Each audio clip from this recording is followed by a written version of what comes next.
में भक्त हुए श्री त्रिलोचन जी, परम संत सेवी, श्री पंडरीनाथ भगवान के चरणों में ही रहते थे।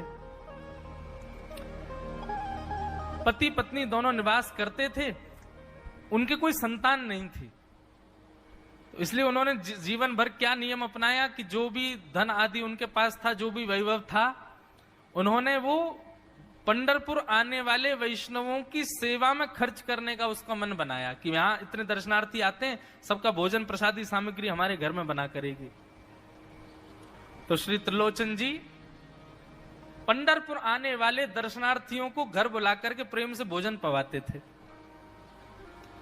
और जितने भी दर्शनार्थी दर्शन करके पंढरपुर से जाते थे वो अन्य संतों को कह देते, बोले कहां जा रहे हो? बोले पंढरपुर जा रहे हैं। बोले भैया पंढरपुर जा रहे हो तो त्रिलोचन जी के यहां जाना, उनके यहां भोजन प्रसादी बहुत बढ़िया संतों के अनुकूल बनाते हैं। बड़ी ख्याति हो गई महाराज जी, अब तो जितनी भीड़ पंढरपुर विठल मंदिर में उतनी भीड़ त्रिलोचन जी के घर के बाहर संतों की, दर्शनार्थियों की, सब प्रसाद पाने के लिए जाते। त्रिलोचन जी और उनकी पत्नी बड़े प्रसन्न कि इतने संतों की सेवा हम कर पा रहे हैं, ये हमारा सौभाग्य है। धीरे धीरे दोनों वृद्ध अवस्था को प्राप्त हो गए। दोनों वृद्ध हो गए तो अब इतनी सामग्री बना नहीं पाते, कोई सेवक नहीं था, स्वयं बनाते थे पति पत्नी मिलकर के। अब तो ऐसा हो जाता, कभी कभी दाल लग जाती, जल जाती, रोटियां सेकते तो रोटियां जल जाती। वृद्ध अवस्था, थक भी गए थे बहुत ज्यादा, तो प्रसाद पवाते तो थे, संत जन बेचारे प्रेम से स्वीकार तो करते, पर अब स्वाद नहीं होता था, तो बेचारे जैसा था उसको पाते, थोड़ा बहुत पा करके चले जाते। धीरे धीरे संतों का आगमन अब कम होने लगा। त्रिलोचन जी इस बात से बड़े परेशान हो गए, बोले भैया संत हमारे घर से आना बंद हो गए, हम क्या करें? तो श्री त्रिलोचन जी महाराज ने बाहर एक बड़ा सा कुछ होर्डिंग जैसा लगा दिया, उस पर लिख दिया कि अंदर कोई संत सेवा आदि के लिए एक सेवक की आवश्यकता है, अगर किसी के अंदर सेवा भाव हो तो वो आकर के भीतर संपर्क करे। सेवा, ब्रजवासी सेवा, गौ सेवा, इन सब सेवाओं के प्रकल्प में यदि आप सेवक की कामना करोगे तो कहीं ना कहीं किसी ना किसी रूप में ठाकुर जी आएंगे सेवा के लिए। त्रिलोचन जी ने बाहर लिख दिया कि भाई संत सेवा के लिए सेवक की आवश्यकता है, यदि कोई सेवा भावी सेवा करना चाहता है तो भीतर आके संपर्क करे। अब यह बोर्ड पढ़ लिया हमारे श्री पंडरीनाथ भगवान ने, और श्री विठल भगवान एक छोटे से बालक का रूप धारण करके त्रिलोचन जी के यहाँ पहुंच गए। त्रिलोचन जी के यहाँ पहुंचे, त्रिलोचन जी बैठे थे। बोले साहब जी, आपने बाहर लिख रखा है संत सेवा के लिए यदि कोई इच्छुक हो तो भीतर आके संपर्क करे, मुझे सेवा करनी है। त्रिलोचन जी और उनकी पत्नी देखें, बोले कितना छोटा सा बालक है, कितना प्यारा है, ये तुम्हारे माता पिता नहीं है?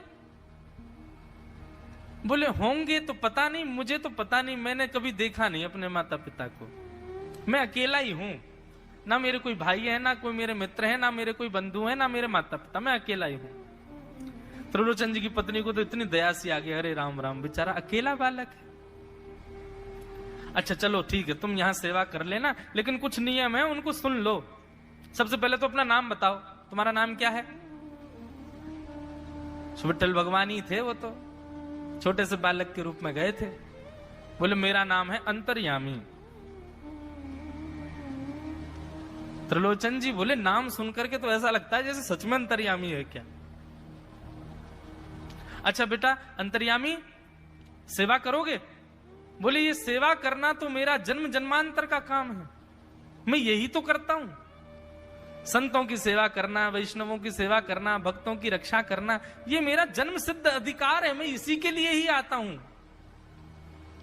त्रिलोचन जी और उनकी पत्नी एक दूसरे का मुख देख करके बोले, नेक सा बालक है लेकिन बोलता कैसे है? ठाकुर जी तो सत्य बोल रहे थे।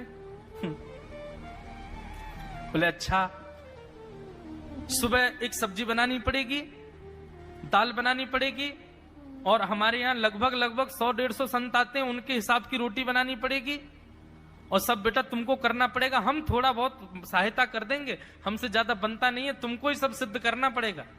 अंतर्यामी भगवान बोले बिल्कुल निश्चिंत रहो, हम खीर भी बनाएंगे, हम रबड़ी भी बनाएंगे, हम रायता भी बना दिया करेंगे। हम 2-4 सब्जी और बना दिया करेंगे।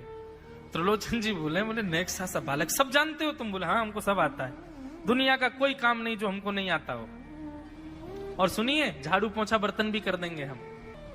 त्रिलोचन जी तो बड़े खुश हो गए, बहुत बढ़िया सेवक मिला यार, ये तो सब काम करता है। लेकिन भगवान बोले लेकिन अब हमारी शर्त सुनो। त्रिलोचन जी बोले तुम्हारी भी शर्त है? बोले हाँ। क्या शर्त है भैया? बोले हमारी पहली शर्त यह है कि हम दुनिया को बना के खिलाएंगे, लेकिन हमको आपको बना के खिलाना पड़ेगा। हम अपने हाथ का बना नहीं पाते, हम आपके हाथ का बना। और ये वास्तविकता है, ठाकुर जी पूरी दुनिया को पवाते हैं, लेकिन स्वयं भक्त के हाथ से बना ही पाते हैं। ठाकुर जी बोले हम सारे संतों को बना के पवाएंगे, लेकिन हम अपने हाथ का बना नहीं पाते, आपको हमारे लिए बनाना पड़ेगा। त्रिलोचन जी की पत्नी बोली छोटा सा बालक, इसका आधे हाथ का तो इसका पेट है, एक रोटी में झिक जाएगा ये, इसके लिए मैं बना दिया करूंगी। ठीक है लला, तू बिल्कुल चिंता मत करो, तुम्हारे लिए भोजन हम बना दिया करेंगे। हमारी एक शर्त और सुन लीजिए। बोले क्या? हम कितना भी खाएं हमको टोकना नहीं कभी कि इतना क्यों खा रहे हो। त्रिलोचन जी बोले भैया हम क्यों टोकेंगे, तुम बढ़िया 2-3 रोटी खा लिया करना।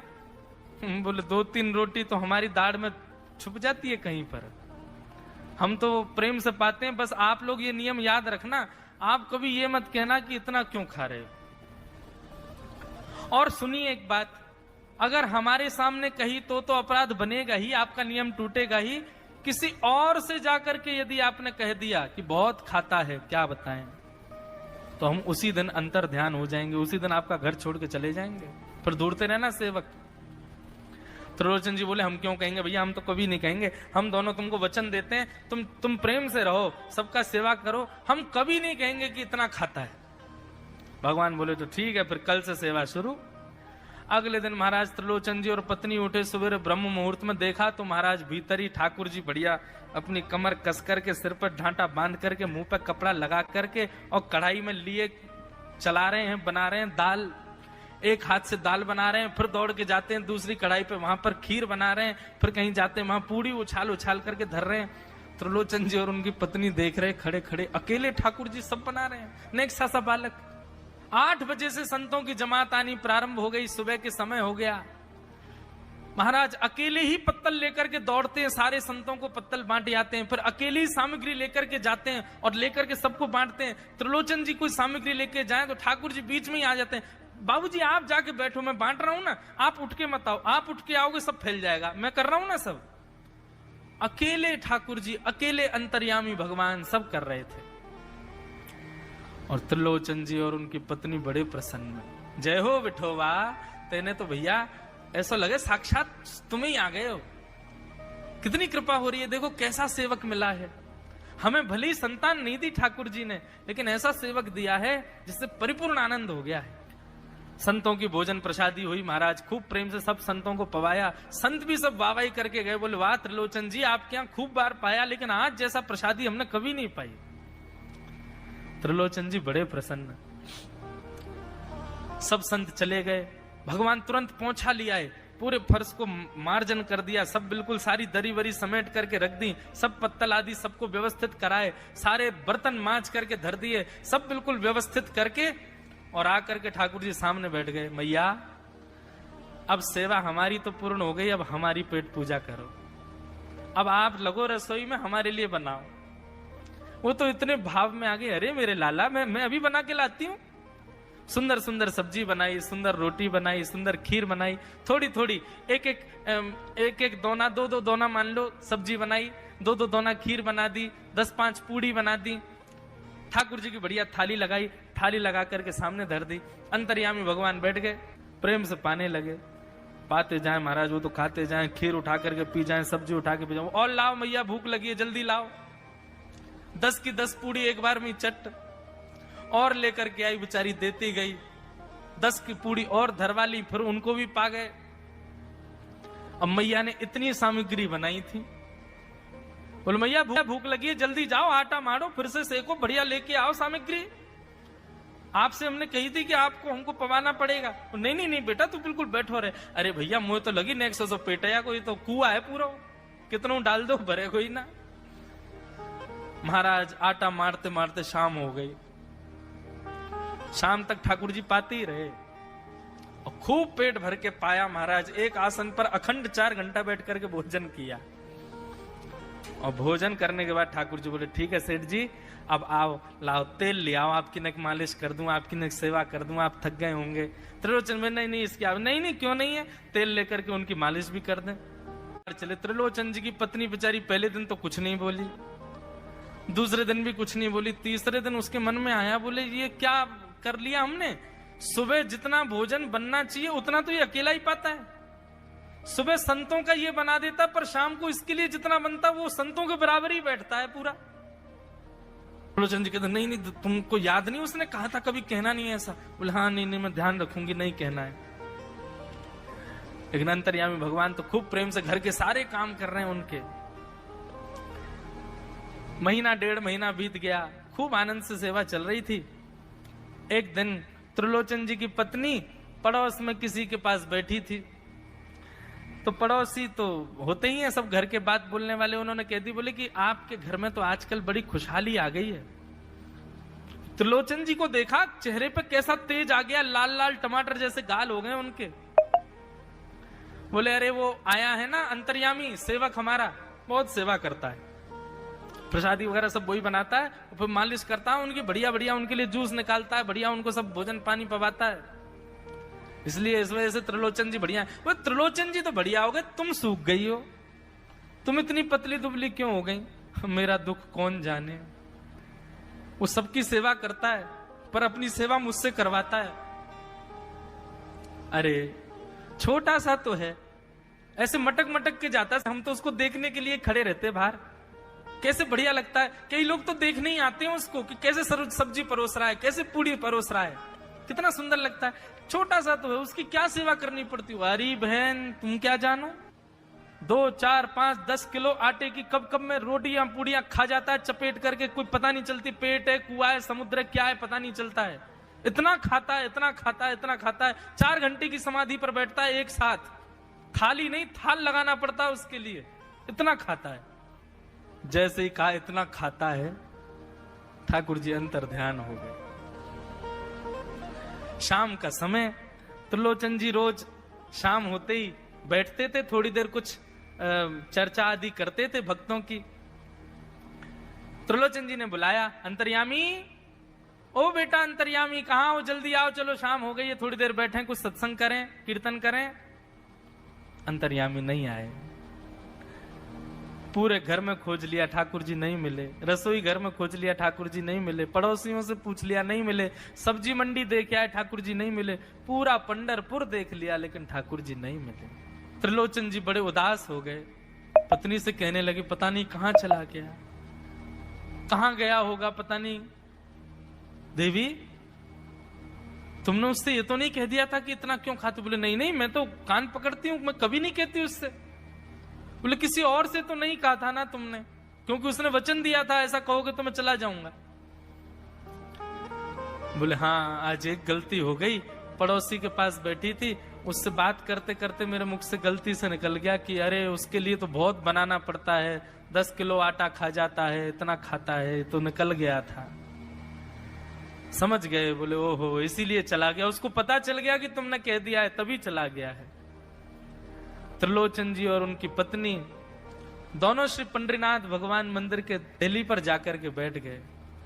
जाकर के ठाकुर जी के आगे हाथ फैला करके कहने लगे, बोले नाथ हे पंडरीनाथ, आपने हमको संतान नहीं दी, पुत्र नहीं दिया, पुत्री नहीं दी जीवन में, हमने कभी उसकी अपेक्षा नहीं की, हमने कभी आपसे शिकायत नहीं की कि हमको संतान क्यों नहीं दी है। पर नाथ एक सेवक हमारे जीवन में आया, और जब से वो सेवक आया हमारे यहाँ संतों की सेवा होने लगी, हमारे यहाँ कीर्तन होने लगा, हमारे यहाँ सत्संग होने लगा, हमारे यहाँ खूब आनंद की उमंग होने लगी। उस सेवक ने हमको आपसे और प्रेम करवा दिया। ठाकुर जी हम आज आपसे दोनों भीख मांग रहे हैं, हमें कुछ मत दीजिए, आप भी मत मिलिए हमको इस जन्म में, लेकिन हमारे उस सेवक अंतर्यामी को हमको वापस कर दीजिए भगवान, वो जहां कहीं भी हो उसको वापस भेज दो हमारे पास। ऐसा कह करके रुदन करने लगे, नेत्रों से आंसू गिरने लगे, चरणों में प्रणाम करके श्री पंडरीनाथ भगवान को रुदन करने लगे त्रिलोचन जी और उनकी पत्नी। इतने में ही स्वर सुनाई दिया, बाबूजी। अंतर्यामी का स्वर सुनते ही पीछे मुड़ करके देखा तो पीछे तो कोई दिखा नहीं। अरे इधर देखिए, पीछे कहां देख रहे हैं? वापस से पंडरीनाथ भगवान की ओर देखा तो श्री पंडरीनाथ भगवान की जगह ही अंतर्यामी बालक खड़ा हुआ है, सामने खड़े होकर के उनको आशीष दे रहा है। त्रिलोचन जी तो भाव विह्वल हो गए, बोले कैसी कृपा नाथ आपकी। बोले आप ही थे क्या? बोले तो इतनी अच्छी संत सेवा, इतनी अच्छी खीर, इतनी अच्छी पूड़ी, इतनी अच्छी सब्जी और आपकी जो सेवा और इतने अच्छे अच्छे सत्संग कीर्तन, ये मेरे अलावा कौन कर सकता है? संतों की सेवा तो मैं ही करता हूं ना। आपने संत सेवा के लिए सेवक मांगा था, इसलिए मैं ही आपके यहां चल करके आ गया। और श्री त्रिलोचन जी पर अद्भुत कृपा करके भगवान ने उनको कृतार्थ किया।